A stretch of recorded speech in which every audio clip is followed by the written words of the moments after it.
Was yes, was a chronicle, so free and swinging woman will be a. What I say, and swim, no, any will be a.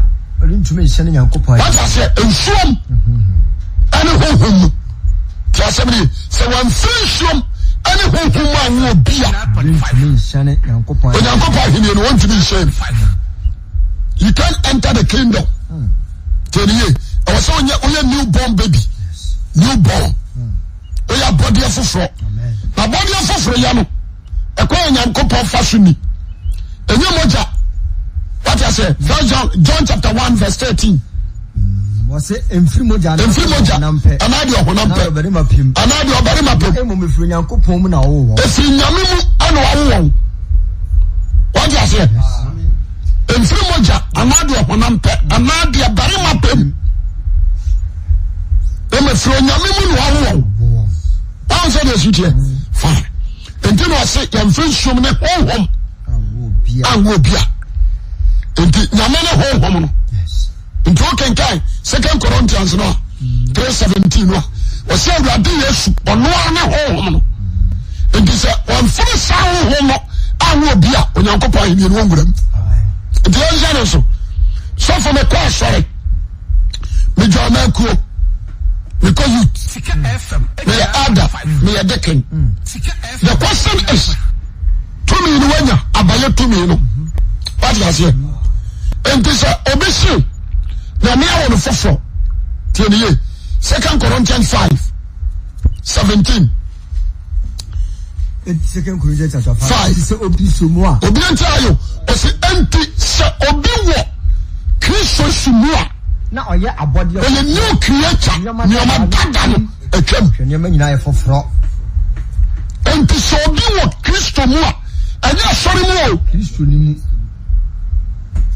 o wa so demonstration wo Kristo in Christ you can go to church and so na Kristo mu no we on ka ho o se enti so bi wo Kristo mu a na waye abodi oya bodi la foforo nyoma dada na twa what you say so Yesu Kristo hwe na mu a ohuwum o hwe na mu a ohuwum o so mu a ohuru Christ ewum enti o si so bi ewo Kristo Yesu mu a na waye abodi ko abaye bodi la foforo nyoma dada na twam nyoma dada na nyoma wura Kristo mu no ye twam nyoma nyina ye foforo nyoma nyina ye foforo amen amen what you say enti yense no nso me Nyankopon ba won konkura betra me mu enya o foforo amen amen the cartons hiribaba yan shade obi Nyankopon ba esubai wo so yi na di obi nyame ba adana bedadi amani pa nyina woni se wo yi Nyankopon ba amen amen 1 John 3 verse 1 Canberra was it monhwe odoko agya ne dia kire yen yan show odoko agya dia kire yen se won frɛ Nyankopon se on frɛ yen Nyankopon ma na ye nso obi antani hwe odoko a endeserve say human being never for the son of God endeserve and a true love odoko aso hwe odoko agya ne dia kire say on frɛ yen Nyankopon ma na ye nso that's okay yes hu ye esase Nyankopon mantino ewiase ehu ye efise no ehu no adofo afi Nyankopon ma na de be ye nya na adi o se na sitre afei wa ka sisudua ye Nyankopon ma na de be ye Nyankopon ma no enya na adi nim se so yi ni hu adi a say Jesus Christ ayi ni hu adi say ba the best one no ye ba se wono if you say ye be uni say obi njalo wan ka se do sikano so yi ni hu adi ba ye ba se wono amen amen so enti wa wuti wai ani kwaso obi ana aka bibi chew you need to think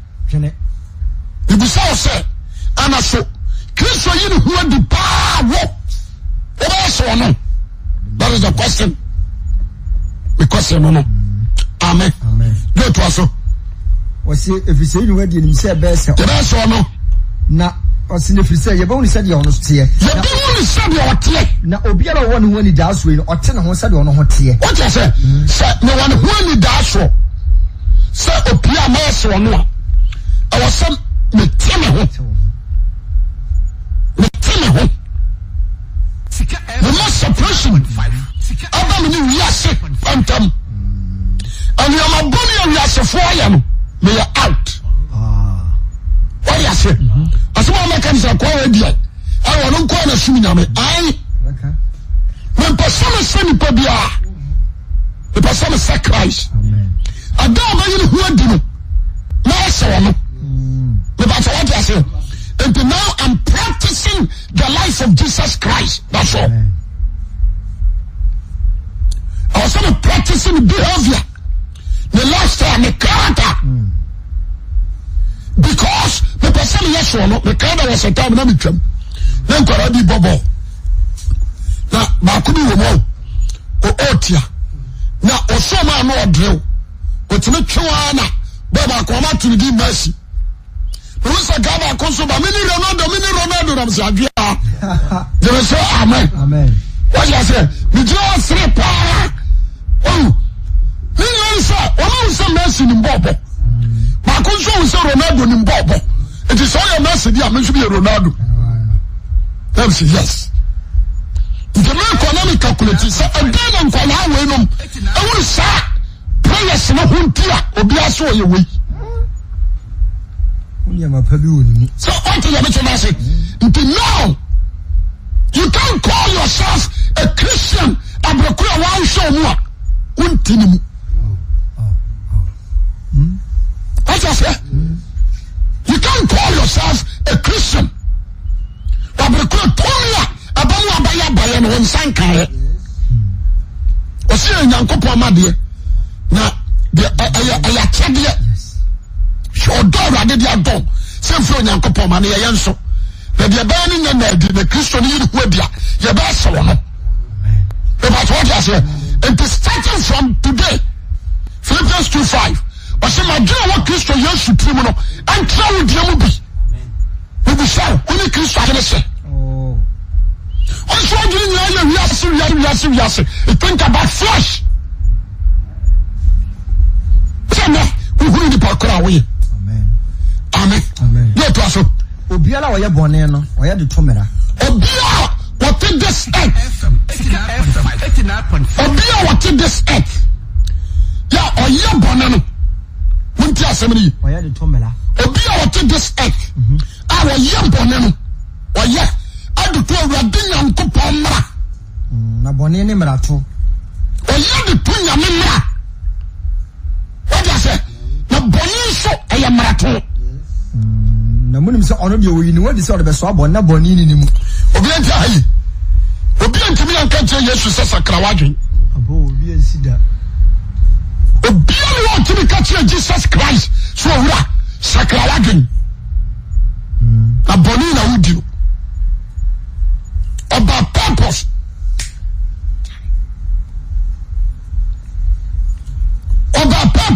so be so aboni.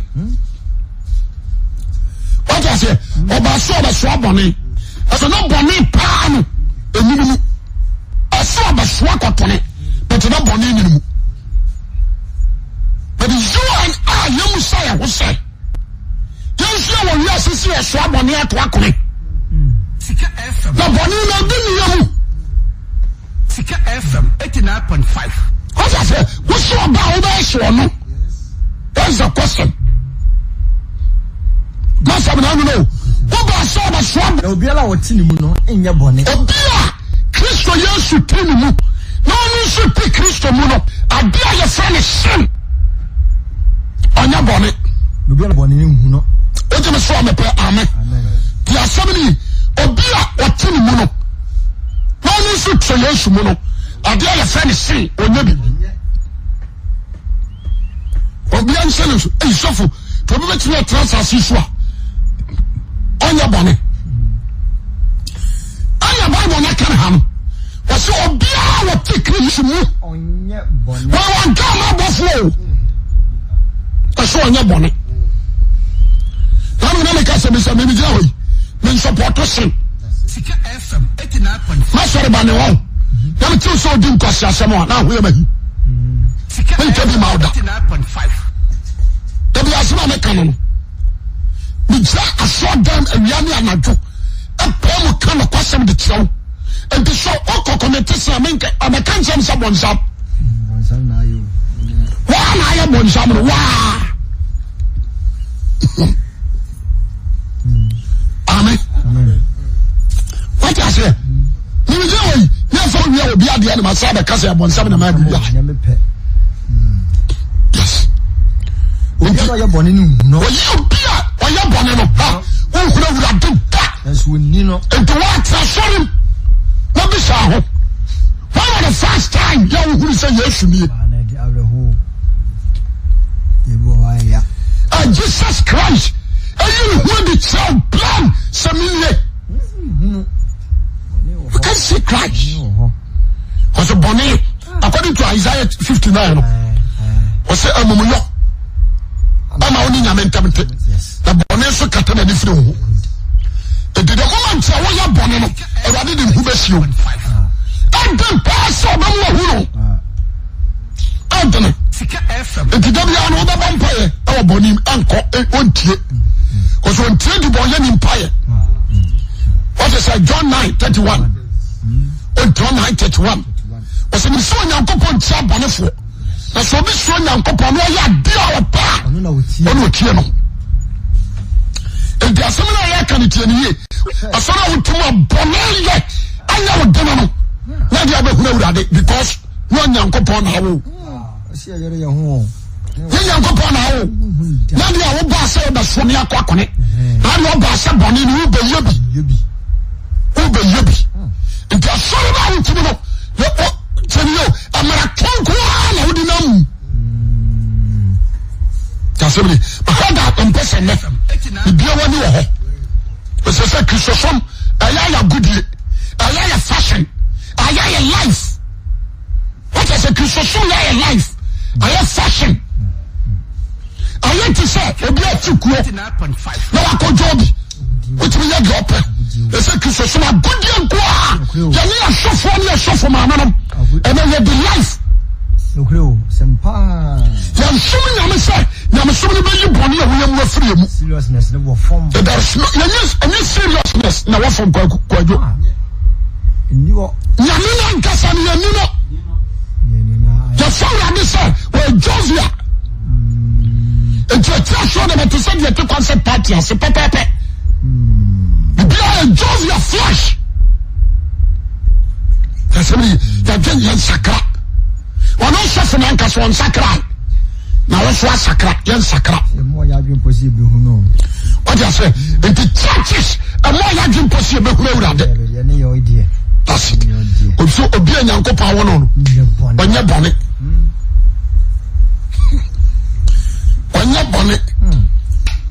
You're bonnet. Nanso onino emankuma mo biara na adam na do ye de tene no o tene se de ono so tene what you say o se mankuma mo biara na adam do ye de tene obi o ye de tene no o tene se de Jesus Christ tene na do e boni ni free bonse obi o ye de tene no a righteous person no o tene se de Jesus tene ono so tene what you say o tene se de Jesus Christ o tene obi enti obi o ya bone no ofiri bonsam fi se obonsam ofiri fix ya se ye bone what you say was started sin heaven one of the beginning sin I say onante se ta kwan amen to so kai yenti na onyankopon ba ne be yi ni wu ba yi ni wu bi se ba sa bonsam nyuma obi onyankopon wo no nye bone e so asase so obi nyame ya wo no bone pa no onya bi Fise na bati. Fise na bati. Na ontumi. Ontumi ye. Ene die. Yalla die. Kristo Yesu ye nyankopon ba. Baba Chesa asisu 33 years. Wan komete sen. Wan edi nansen 33 years. Ya wonu se de hu nipa bia. Wan ante asase so. Emi ama nipa huru bia huru bi. Na so wi asu bi antumi attract no. Ewi ase antumi amura no mu. Onu ba wi ase. Be wi ase ankodi mu. That's right. What I say, a ɛte sɛ kodoɔ obi ankyɛre ɛte sɛ kodoɔ amen ɛte sɛ kodoɔ ɛnam nsuo mu ɔho kwa so ɔnante nsuo mu ɛni kwa sɛ nsuo wura no mu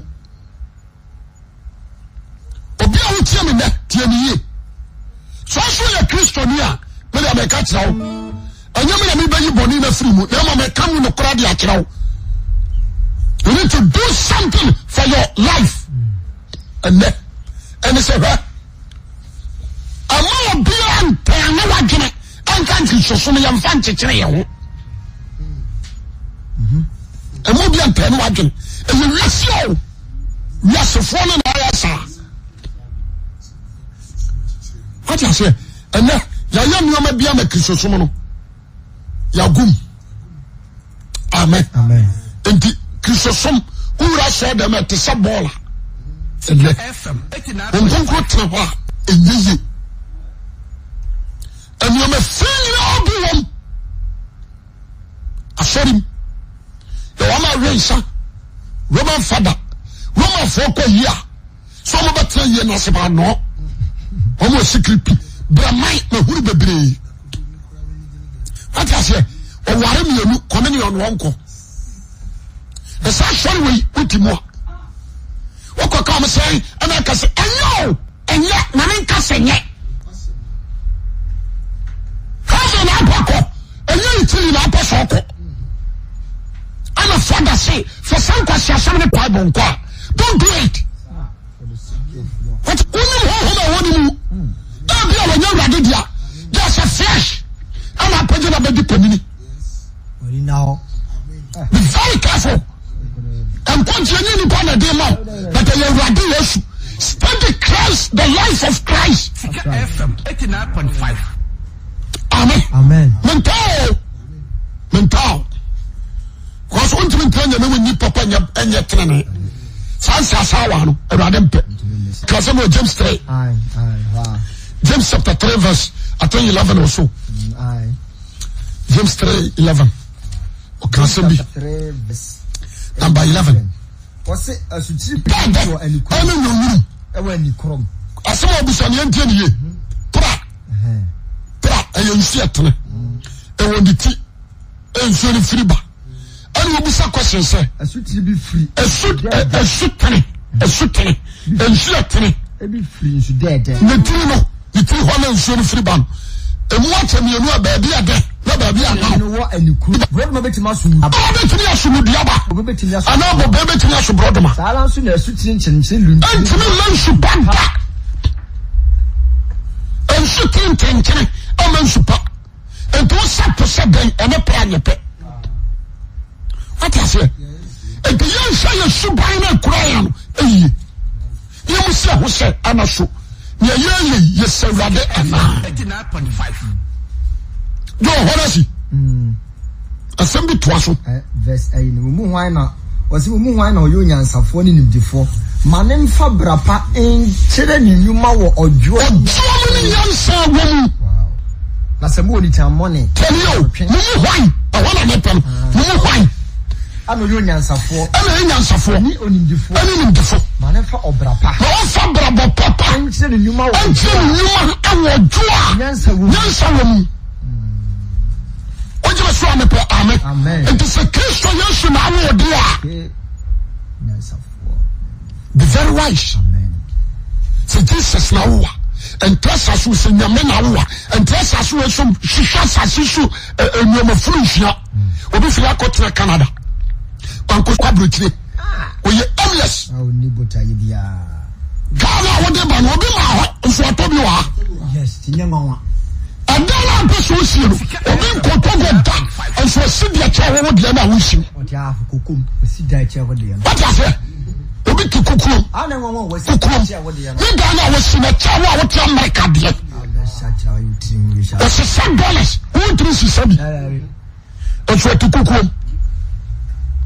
What I say? What you have? What the Dabai?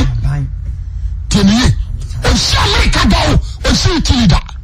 And so $6 on the bundle. It means that's $10 million when you go. America who said 1 million kura. Yes, I'm on na jinsi mugine kwesara ore na mantamo. Kwanta se no hasmade te Jimmy otumi to kwa won ko hwenya nsa wo kromo. Nkwa hyehye wo kromo na akofai. Kana fusu bi edi ane no ngamu. Kwanta se da bia me kawo, me se de wa Jimmy no kwatra parliament kura wa Jimmy. E wa Jimmy no. Kwatra parliament kura wa Jimmy. Oh, you only put the parliament here. I said, Parliament.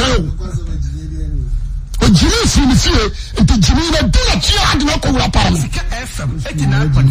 I don't come so big clock could be a sub president. Now, never feel no Jimmy. Jimmy, home and two. But I could talk with us. Jimmy, Jimmy, could sit there. And now we keep all. And the Adama come in no.